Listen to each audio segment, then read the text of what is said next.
Yan, kumusta mga Lods? Pasensya na kayo kung ngayon lang tayo nakapag-vlog na naman sa ating mga content.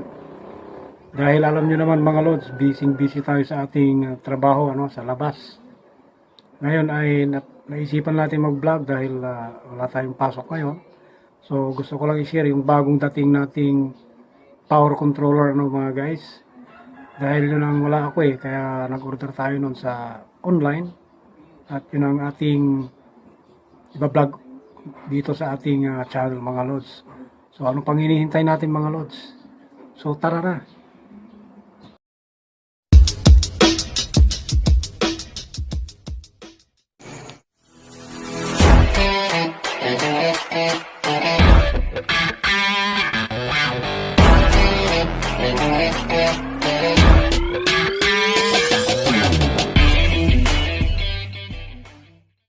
Ito na mga idol yung ating in-order sa online, ang ating power controller sa ating mga processor mga guys.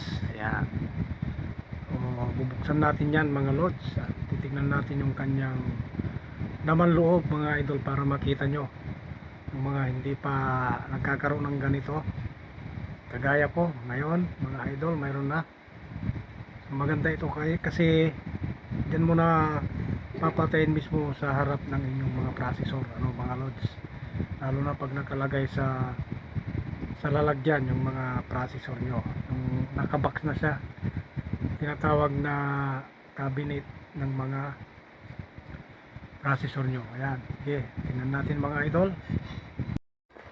Ayan, buksan na natin mga Lods. Tingnan natin ngayon yung kanyang mga pangalan dyan. Ayan, power controller siya mga Lods. Ayan. Ayan, bumili tayo ng bagong laruan natin guys para madali lang natin i-power on yung mga processor natin. Di na tayo magkakapa-kapa. Ayan, 10 switches yan mga guys, 10 pirasong switch.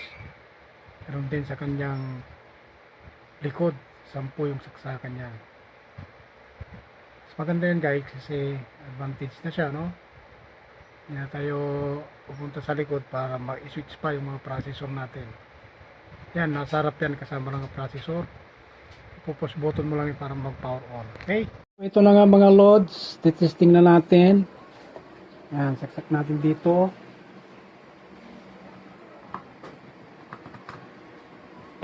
Yan, nakasaksak na. Power tayo. Yun, magana gumagana yung 1. Tapos yung 2. Okay. 3. Yes. 4. Okay din. 5. Okay din. 6. Okay. 7. Okay. 8. 9. Okay. 10. Okay lahat siya mga Lods. Ayan Yan. Magana siya lahat. Hindi naman siya masyadong masakit sa mata, no? Tamang-tama lang. So, ngayon naman mga Lods, bubuksan natin yung ating bagong laruan na power controller.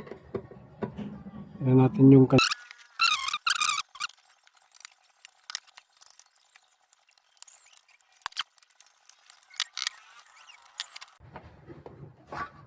yan. Ito lang pala yung laman niya mga guys. Ayan. So ito guys, yung controller na ito ay pang lang, pang processor dahil maliit yung kanyang fuse dito, 15 ampere.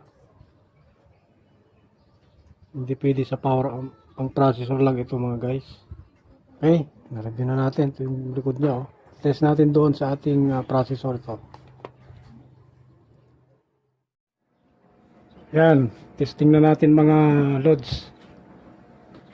Ito na yung ating controller, power on natin dito sa mga processor, saka dito sa ating mixer mayroon na siya, mayroon na rin. Okay,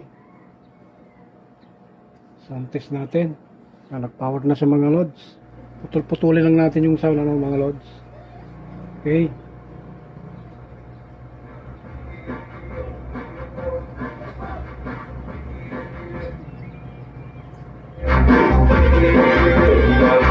For us,